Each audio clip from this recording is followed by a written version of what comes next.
अस्सलाम वालेकुम स्टूडेंट्स। आज हम स्टार्ट करने जा रहे हैं object oriented analysis and design का 7वां लेक्चर।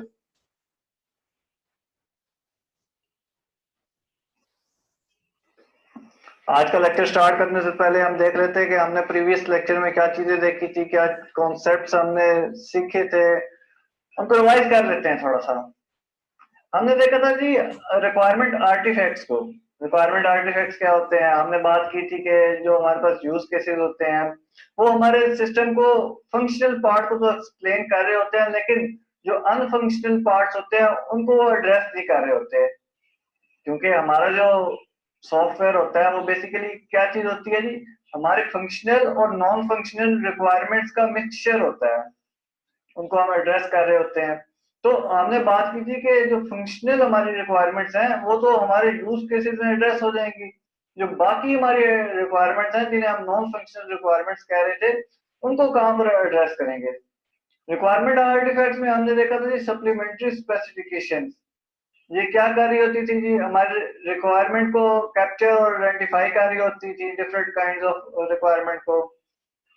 या हमारे जैसे रिपोर्ट्स वगैरह थी, हमने बात की थी डॉक्यूमेंटेशन, या सॉफ्टवेयर की पैकेजिंग आ जाती है, पोर्टेबिलिटी आ जाती है, लाइसेंस इसमें हमने देखा था। ये चीजें हमने कहाँ डिस्कस की थी, ये हमने सप्लीमेंट्री स्पेसिफिकेशंस में देखी थी। उसके बाद हमने ग्लोसरी देखा था। ग्लोसरी में क्या हो रहा होता था जी, इसमें हमने देखी थी कि इसमें हम टर्म्स को लिस्ट डाउन कर रहे होते हैं, उनकी डेफिनेशन बता रहे होते हैं कि कौन सी जो टर्म हमारे सॉफ्टवेयर में यूज हो रही है वो उसकी डेफिनेशन क्या है, उसका मतलब क्या है, वो किस लिए हम यूज कर रहे हैं। हमने बात की थी कि ये ऐसे ही होता है हमारे पास, ऐसे हमारे पास ना डाटा डिक्शनरी वगैरह होती है। उसके बाद हमने विजन देखा था। विजन में क्या था जी, हम समराइज कर रहे थे अपने प्रोजेक्ट के विजन को। एग्जीक्यूटिव समरी थी ये हमारे पास। और ये क्या कर रही थी जी, टर्सरी कम्युनिकेशन को सर्व कर रही थी बिग आइडियाज को लेकर। इसके बाद हमने देखा था बिजनेस रूल्स को। बिजनेस रूल्स क्या थे हमारे पास, बेसिकली बिजनेस रूल्स थे हमारे डोमेन रूल्स। क्या कैप्चर कर रहे थे जी, long living and spanning rules और पॉलिसीज को। जैसे कि हमारे पास हो जाता है टैक्स लॉज वगैरह हो जाते हैं।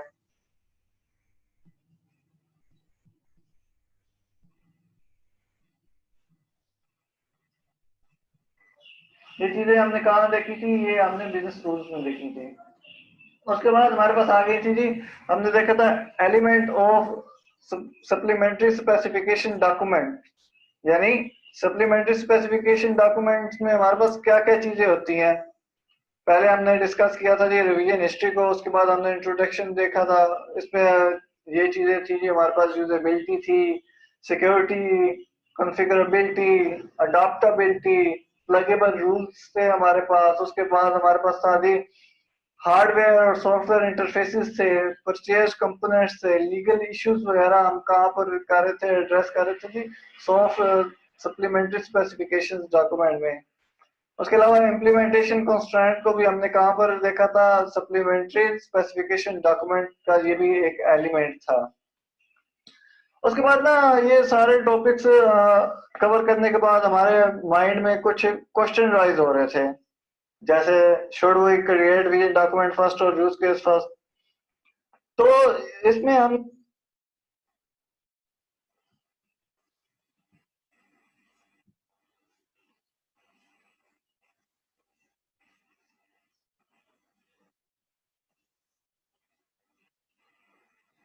ने देखा था कि इसमें हमने रीड नहीं हो जाना, इसमें हमने फ्लेक्सिबिलिटी शो करनी है। यानी कभी हम विजन डॉक्यूमेंट को पहले ला रहे थे, कभी यूज केस को पहले ला रहे थे।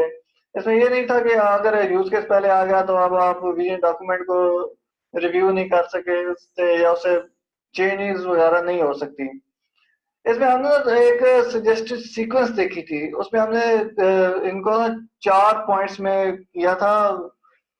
फर्स्ट पॉइंट था हमारे पास the write a brief first draft of the vision। फिर हमने सेकंड पॉइंट में रखा था जी identify user goals and spotting use cases by name। Third पर हमने कहा था जी write some use cases in detail and start the supplementary specification। और फोर्थ नंबर पर हमने बात की थी refine the vision summarizing information from these। ये हमने ना थोड़ी सीक्वेंस हमने रखी थी, सजेस्टेड सीक्वेंस। उसके बाद दूसरा हमारा क्वेश्चन था, should we duplicate requirement in vision, यानी जो रिक्वायरमेंट हमने नोट डाउन कर ली है सप्लीमेंट्री स्पेसिफिकेशन में, क्या हम उनको विजन में भी डुप्लीकेट कर लें? तो इस पर हमने बात की थी कि हमें ऐसा नहीं करना चाहिए, हमने बार बार चीजों को डुप्लीकेट नहीं करना। विजन में हम ये लिख सकते हैं कि अपने जो रीडर हमारा है उसको हम डायरेक्ट कर सकते हैं, डायरेक्शन दे सकते हैं किस साइड पर, कि आपने अगर रिक्वायरमेंट्स को देखना है तो आप जाकर हमारा सप्लीमेंट्री स्पेसिफिकेशन डॉक्यूमेंट देख लें, उसमें हमने ये चीजें नोट डाउन की हुई हैं। इसके बाद हमारे पास एक और क्वेश्चन था जी, should we analyse thoroughly during Inception, यानी इंसेप्शन के फेज में क्या हमें थॉरोली एनालाइज करना पड़ता है? तो इसका हमने आंसर दिया था नो, क्योंकि हमें पता है कि यूनिफाइड प्रोसेस हमारे पास क्या था जी, आइटरेटिव और एवोल्यूशनरी मेथड था। यानी एक आइटरेशन कंप्लीट हुई है, फिर दूसरी आइटरेशन आ गई है, फिर तीसरी आइटरेशन आ गई है, यानी पहली आइटरेशन में जो जो हमारे पास कमीज रह गई हैं, डेफिशिएंसीज रह गई हैं, उसको हम क्या कर सकते हैं जी, उसको हम रिफाइन कर सकते हैं, इनहेंस कर सकते हैं अपने सेकंड फेज में, सेकंड आइटरेशन में। यानी ये प्रोसेस हमारा क्या है, ये कंटिन्यूस प्रोसेस है, ये चलता रहता है, इसलिए हमने एक ही बार में थॉरोली काम करने की जरूरत नहीं है। जैसे जैसे हमें लगेगा कि इसमें थोड़ी रिफाइनमेंट की जरूरत है या इसमें इम्प्रूवमेंट आ सकता है, तो वो हम ना साथ साथ उसको मैनेज करते रहेंगे। ये था जी हमारा लास्ट लेक्चर, प्रीवियस लेक्चर, जो हमने ये जो चीजें सीखी थी, डिस्कस की थी, कॉन्सेप्ट्स लिए थे। अब हम चलते हैं अपने आज के लेक्चर की तरफ, लेक्चर नंबर 7 की तरफ।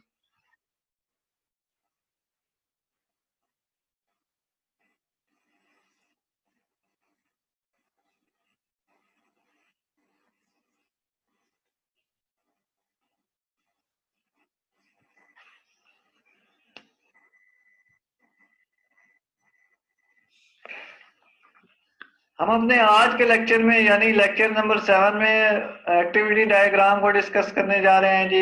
एक्टिविटी डायग्राम में क्या क्या चीजें होती हैं, कौन कौन से एलिमेंट्स होते हैं, किन चीजों से मिलकर एक्टिविटी डायग्राम बनती है, एक्टिविटी डायग्राम हम क्यों बनाते हैं, इसका बेसिक पर्पस क्या है, ये किन चीजों को जो है हमारे सिस्टम की शो करती है। यानी ये क्या है जी, ये बेसिकली हमारे पास ग्राफिकल रिप्रेजेंटेशन होती है हमारे वर्क फ्लो की, और इसमें जो जो प्रोसेस हो रहे होते हैं या सैम्पल्स वगैरह यूज हो रहे होते हैं, उन सारी चीजों को आज के लेक्चर में ना हम इंशाल्लाह डिस्कस करेंगे, उनको कवर करने की कोशिश करेंगे। ये हमारा जो आज का लेक्चर है, लेक्चर नंबर 7, जिसमें हम सिर्फ एक्टिविटी डायग्राम पर बात करेंगे।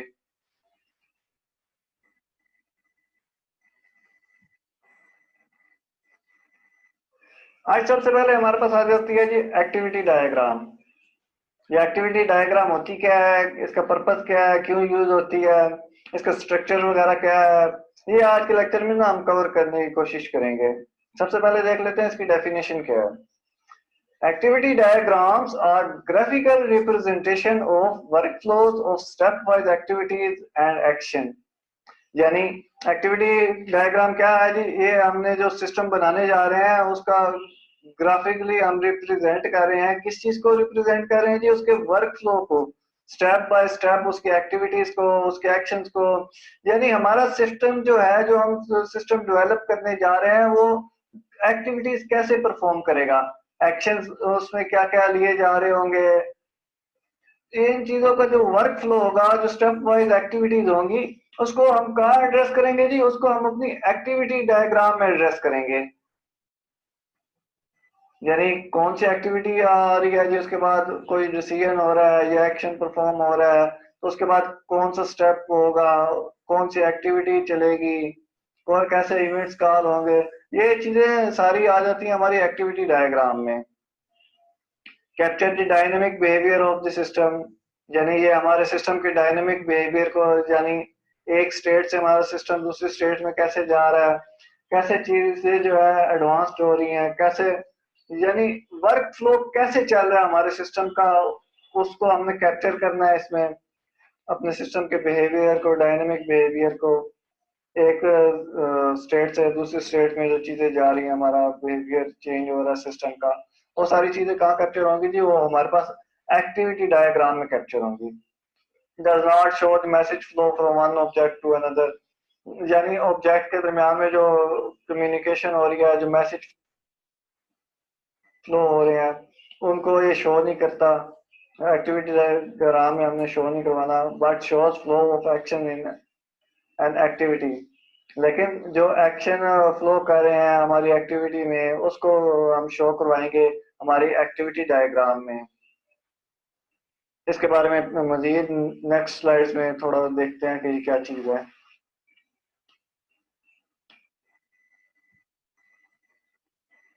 अच्छा, एक्टिविटी डायग्राम में हमारे पास जो एलिमेंट्स होंगे, यानी जो हम सिंबल्स वगैरह यूज कर रहे होंगे या चीजों को रिप्रेजेंट करने के लिए, वो क्या क्या हमारे पास होंगे जी। एलिमेंट्स क्या हैं जी एक्टिविटी डायग्राम के? हमारे पास सबसे पहले आ जाएगा इनिशियल स्टेट आएगा।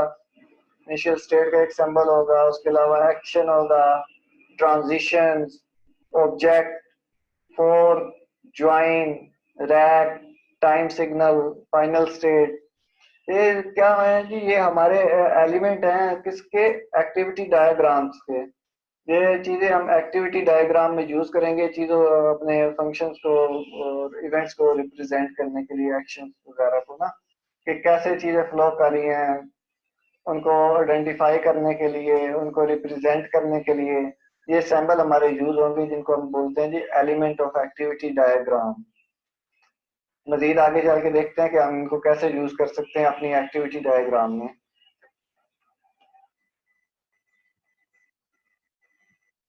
सबसे पहले हमारे पास आ जाता है जी इनिशियल स्टेट। इनिशियल स्टेट का ये है, आपको सिंबल नजर आ रहा है, ये डॉट टाइप बना हुआ है, बड़ा सा डॉट है और उसमें से एरो पास हो रहा है। ये सिंबल किस चीज का है जी? हमारे पास इनिशियल स्टेट का है। यहाँ से हमारी क्या होती है? एक्टिविटी स्टार्ट होती है। डायग्राम हमारा, एक्टिविटी डायग्राम का क्या है? ये स्टार्टिंग पॉइंट है। There can only be one initial state. यानी जो हम डायग्राम बनाने जा रहे हैं, एक्टिविटी डायग्राम बनाने जा रहे हैं, इसमें ये नहीं होगा कि एक से ज्यादा हमारे पास इनिशियल स्टेट्स हो। इनिशियल स्टेट और फाइनल स्टेट हमेशा हमारे पास एक ही होगी, सिंगल स्टेट होगी।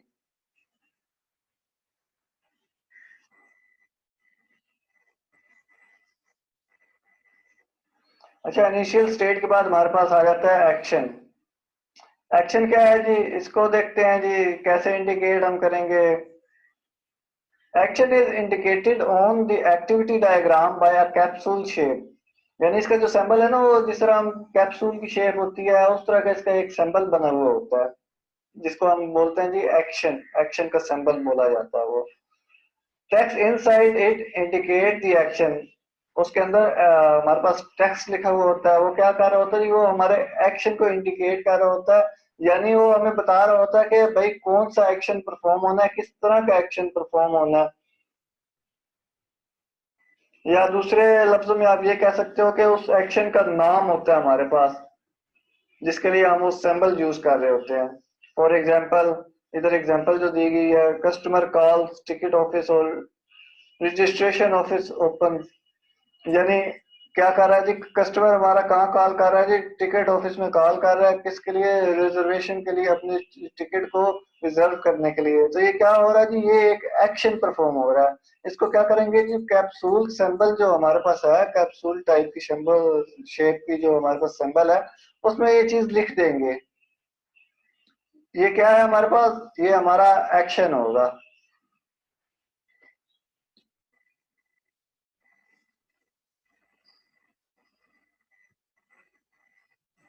एक्शन के बाद हमारे पास आ जाता है जी ऑब्जेक्ट। ऑब्जेक्ट क्या चीज है? Result of an action, rectangular box से रिप्रेजेंट करते हैं। यानी जो हम एक्शन परफॉर्म कर रहे थे, ये उसका रिजल्ट हमारे पास आ गया है। रेक्टेंगुलर बॉक्स में हम इसको शो करवाते हैं। जैसे फॉर एग्जांपल हमने वो कस्टमर की एग्जांपल ली थी, क्या कर रहा था जी? वो अपने लिए टिकट रिजर्व कर रहा था, एक्शन परफॉर्म हो रहा था। उसमें क्या होगा जी? उसमें एक ना उसको फॉर्म दे दिया जाएगा कि इस फॉर्म को ना फिल करो। उसके फील्ड्स को फिल करेगा। फॉर एग्जांपल गाड़ी का बताएगा कि मैंने इस गाड़ी से जाना है, अपनी टाइमिंग बताएगा, डेस्टिनेशन वगैरह बताएगा। ये क्या चीजें होंगी? ये सारा उसमें उसका आ जाएगा, एक फॉर्म में फिल करेगा टिकट को रिजर्व करने के लिए। जब वही फॉर्म फिल हो जाएगा तो वो ना उसका, फॉर एग्जांपल अगर हम प्रिंट निकाल लेते हैं या उसको वैसे कहीं सेव कर देते हैं डॉक्यूमेंट के फॉर्म में, तो अब वो क्या चीज है? वो अब हमारे पास है, ऑब्जेक्ट बन गया हमारा वो। जब इसको हम करेंगे उधर शो करवाएंगे तो ये रेक्टेंगुलर शेप में होगा और इसके अंदर ना बॉक्स के अंदर जो बना हुआ रेक्टेंगुलर बॉक्स उसमें इसका नाम वगैरह लिखा हुआ होगा, यानी बता रहे होंगे कि क्या चीज है हमारे पास। फॉर एग्जांपल इधर जैसे फिल ऑर्डर था, उसके बाद ऑर्डर आ गया, ये हमारे पास क्या है, ये हमारे पास बेसिकली ऑब्जेक्ट है हमारा।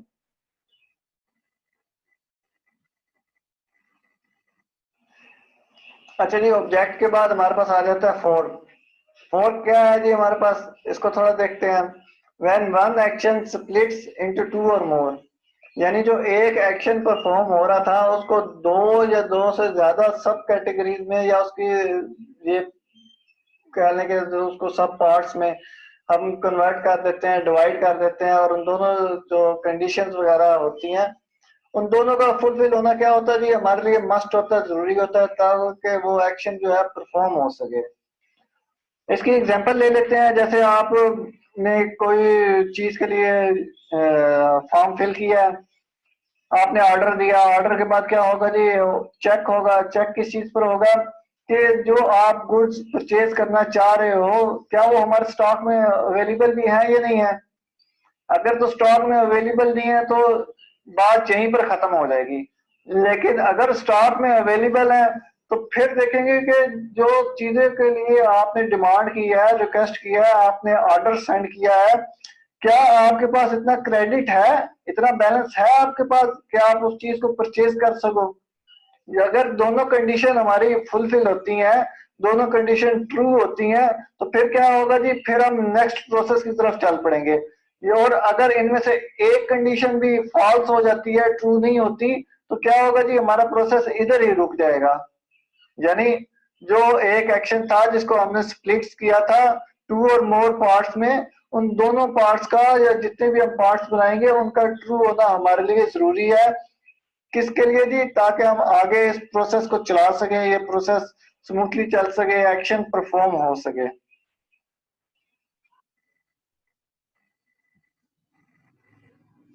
फोर के बाद हमारे पास आ जाता है जी ज्वाइन।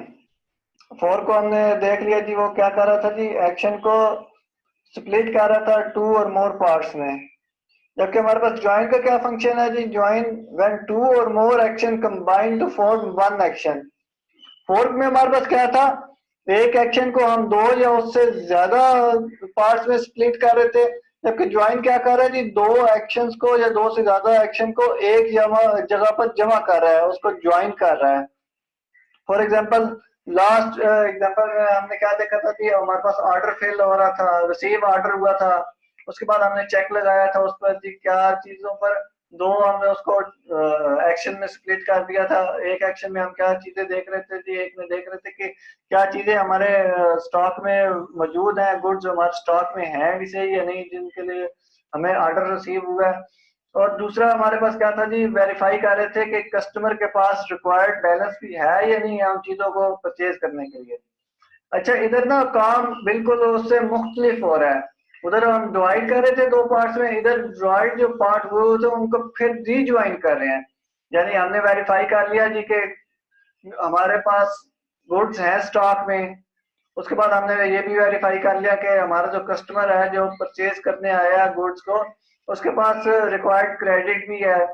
तो फिर हम ना इन दोनों चीजों को ज्वाइन करके कहाँ ले जाएंगे जी, फिल ऑर्डर में ले चले जाएंगे एक जगह, यानी कि इनको एक एक्शन में टू और मोर एक्शंस को एक एक्शन में ज्वाइन कर देंगे, कंबाइन कर देंगे, कंबाइन फॉर्म में ले आएंगे।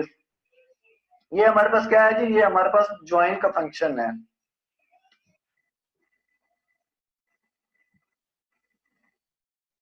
ज्वाइन के बाद हमारे पास आ जाता है जी रैक।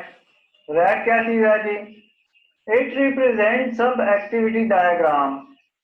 जैसे हमारे पास ये क्या काम कर रहा है जी, ये एक्टिविटी डायग्राम की सब एक्टिविटीज को रिप्रेजेंट कर रहा है। यानी कि एक कोई काम हो रहा है उसको फुलफिल करने के लिए हमें क्या करना पड़ेगा जी, एक और उसकी सब एक्टिविटी डायग्राम बनानी पड़ेगी। उसको हम किससे शो करते हैं जी, उसको हम रैक के सिंबल से शो करते हैं। फॉर एग्जाम्पल हमारे पास एक था जी फिल ऑर्डर हमारे पास हुआ, उसके बाद हम क्या चले गए जी डिलीवर ऑर्डर की तरफ। यानी ऑर्डर रिसीव हुआ, फॉर्म फिल हुआ, उसके बाद क्या करना है जी, हमने डिलीवरी की तरफ जाना है। जब हम डिलीवरी की तरफ जाएंगे ना, तो हम उसमें सब एक्टिविटीज हो सकती हैं। उन सब एक्टिविटीज को हम कैसे रिप्रेजेंट करेंगे जी, हम उनको रैक के सिंबल से रिप्रेजेंट करेंगे। ये हमारे पास क्या रिप्रेजेंट कर रहा होता है, ये हमारे पास हायरार्किकल रिप्रेजेंटेशन को शो कर रहा होता है। हमें बता रहा होता है कि ये जो एक्टिविटी है ये एक्सपेंड हो सकती है इन सब एक्टिविटीज के दरमियान।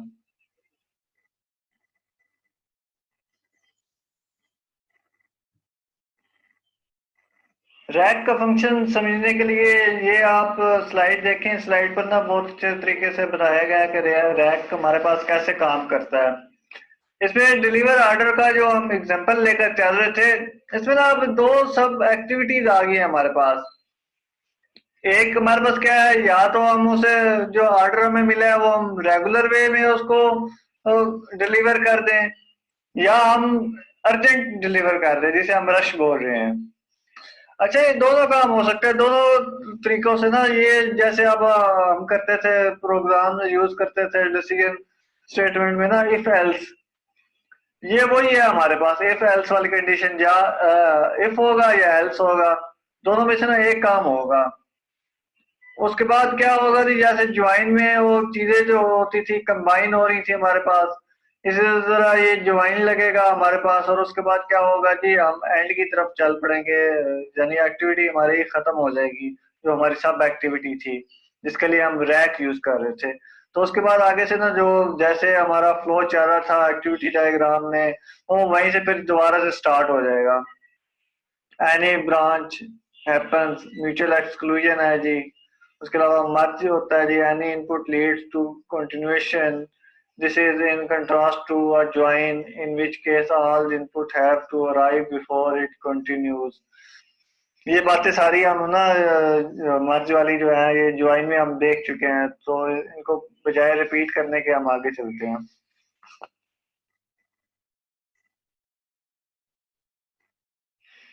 रैक के बाद देख लेते हैं जी हम टाइम सिग्नल को। टाइम सिग्नल हमारे पास क्या है, when time limits apply to some action, for example you have to return borrowed book to library within 3 days। अच्छा, टाइम सिग्नल का ये आपको सिंबल भी नजर आ रही होगी। हम क्यों यूज करते हैं जी, जैसे हमने कोई फिक्स टाइम फ्रेम में कोई काम करना हो, और उस काम के बाद जो हमने क्या करना है जी, उस टाइम को जो ऊपर हो जाएगा उस टाइम से, यानी जो हमने स्पेसिफिक टाइम सेट किया था उससे जो ऊपर टाइम गुजर रहा है हमारे पास, उसको क्या करना है, हमने काउंट कर लेना है। फॉर एग्जाम्पल, हमने किसी लाइब्रेरी से बुक ली जी, बोरो की बुक को, तो उन्होंने हमें क्या कहा जी, अगर आप 3 दिन में, या जो भी स्पेसिफिक टाइम उन्होंने बता दिया हमें, अगर आप 3 दिन में ये बुक वापस कर दोगे तो ठीक। अगर आप 3 दिन के बाद ये बुक जो आपने की हुई है ये वापस करोगे, तो जितने दिन आप बाद वापस करोगे उतना आपको फाइन होगा। फाइन कैसे ये कैलकुलेट, इधर हम क्या करेंगे जी, इधर हम टाइम के सिग्नल को यूज करेंगे। फॉर एग्जांपल, आप यूटिलिटी बिल्स वगैरह अपने जमा करवाते हो, उसमें क्या होता है जी, उसमें आपको ना एक स्पेसिफिक डेट बता दी जाती है कि इस डेट तक ना आपने ये काम या ये बिल जो है ये हर हाल में जमा करवाना है। अगर आप नहीं जमा करवाते तो क्या होता है जी, टाइम का सिग्नल उन्होंने यूज किया हुआ होता है, जैसे ही वो टाइम खत्म होता है तो ऑटोमेटिकली क्या करना शुरू कर देते हैं जी, वो आपका फाइन कैलकुलेट करना शुरू कर देते हैं। जितना आप हमारे बेसिकली यूटिलिटी बिल में तो एक स्पेसिफिक उन्होंने अमाउंट बता दिया होता है कि ये अगर उसको ड्यू डेट पर नहीं सबमिट होगा तो इतना फाइन लगेगा। लेकिन जैसे ये हमारी एग्जांपल है हमारे पास लाइब्रेरी की, तो उसमें ना हमारे पास होता है पर डे के हिसाब से फाइन होता है। तो जितने दिन हम ऊपर जाएंगे स्पेसिफिक टाइम से, तो वो पर डे के हिसाब से कैलकुलेशन होती रहेगी। और ये क्या हो जाएगा जी, फिर एट द एंड हमारे जो बारो की ये बुक जब हम वापस करने जाएंगे तो हमें वो कहेंगे भाई इतना फाइन भी आप पे करो। तो ये सारा फंक्शन कैसे हम करते हैं, इसको मैनेज करते हैं, इसको हम टाइम सिग्नल से मैनेज करते हैं अपनी एक्टिविटी डायग्राम में।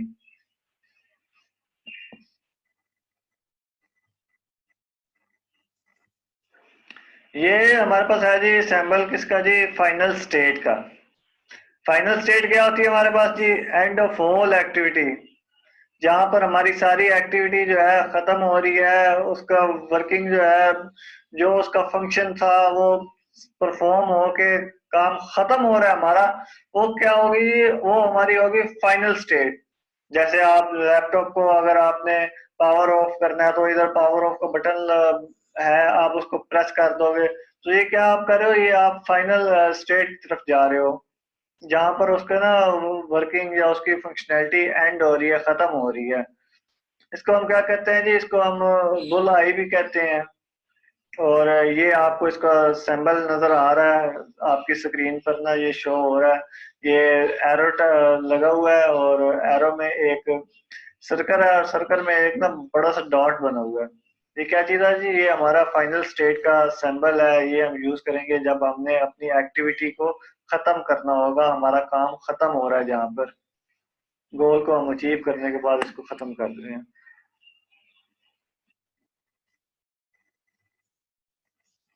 मेरे पास एक एक्टिविटी डायग्राम की एग्जांपल है जी, ये डायग्राम बनी हुई है हमारे पास, इसको देख लेते हैं कि इसमें क्या हो रहा है जी। सबसे पहले हमने क्या किया जी, सबसे पहले हमने अपनी एक्टिविटी को स्टार्ट किया उसकी इनिशियल स्टेट से। उसके बाद क्या हुआ जी, हमें ऑर्डर रिसीव हुआ। रिसीव ऑर्डर होने के बाद क्या हुआ जी, हमने फोर्क को यूज करते हुए उसको ना स्प्लिट कर दिया, फिल ऑर्डर में और सेंड इनवॉइस में। फिल ऑर्डर के बाद क्या था जी, जब ऑर्डर हमारे पास फिल हो गया, हमने क्या किया जी, हमने डिलीवरी की तरफ चल पड़े। डिलीवरी में हमने क्या किया, यूज किया। डिलीवरी में अब हमारे पास तो रैक यूज हो रहा है। रैक क्या था, हमारे पास सब एक्टिविटीज थी, यानी इसकी अलग से हमने डायग्राम हमें बनानी पड़ेगी, एक्टिविटी डायग्राम। अच्छा, दूसरे एंड पर क्या हो रहा था जी, सेंड इनवाइस हो रही थी, इनवाइस सेंड कर दी थी, या तो फौरन हो जाएगी, पेमेंट कर देगा, या हमने क्या किया जी, उसके ऊपर ना हमने टाइम का सिग्नल लगा दिया। फॉर एग्जांपल, अगर इधर हमने इसको टाइम पीरियड बताया जी 30 दिन का, यानी अगर 30 दिन में पेमेंट नहीं होती तो हमने क्या करना है जी, हमने रीसेंड कर देनी है, किसको, इनवाइस को रीसेंड कर देना है। यानी वो जो इनवाइस थी पहले वाली, उसको क्या कर दिया जी, हमने रीसेंड कर दिया। अब इसके बाद क्या होगा जी, पेमेंट हो जाएगी, यानी ऑर्डर भी हमारा डिलीवर हो गया और पेमेंट भी हो गया। इधर हमने क्या करना है, इधर हमने ज्वाइन लगाना है, यानी इन दोनों चीजों को कंबाइन कर देना है। ये दोनों चीजें हमारे पास फुलफिल हो गई हैं, तो हमने क्या करने जाना है जी, यानी हमारा जो ऑर्डर है वो ऑलमोस्ट कंप्लीट हो चुका है। अब हमने क्या कर देना है, ऑर्डर को क्लोज कर देना है। क्लोज करने के बाद हमने क्या करना है, हमने फाइनल स्टेट की तरफ चले जाना है। यानी हमारा जो प्रोसेस था ये वाला, ये जो हमने उसका बनाया था फ्लो चार्ट, वर्क फ्लो बनाया था, वो अब हमारा प्रोसेस कंप्लीट हो गया हुआ है। हमने यानी जो सेल करनी थी, जो हमें ऑर्डर रिसीव हुआ था, ऑर्डर डिलीवर हुआ था, हमने पेमेंट वगैरह ली, उसके बाद क्या हो गया जी, ये हमने एक्टिविटी को खत्म कर दिया, होल एक्टिविटी क्या हो गई जी, एंड हो गई। अच्छा, इसमें एक और भी चीज है कि इसमें ना आप ऑर्डर को कैंसिल भी कर सकते हो, कैंसिल का ऑप्शन भी दिया गया है। ये हमारे पास क्या थी जी, ये हमारी थी जी एक्टिविटी डायग्राम, जो हमारे वर्क फ्लो को बता रही थी कि कैसे हमारा वर्क परफॉर्म हो रहा है, क्या क्या चीजें कैसे चल रही हैं, कैसे कैसे उनको चेक्स लगाए हैं हमने।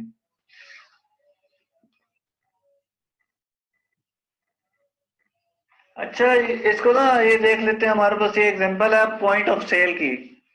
पॉइंट ऑफ सेल की एग्जांपल से ना इसको मजीद हम समझने की, मजीद चीजों को क्लियर करने की कोशिश करते हैं अपने कॉन्सेप्ट को।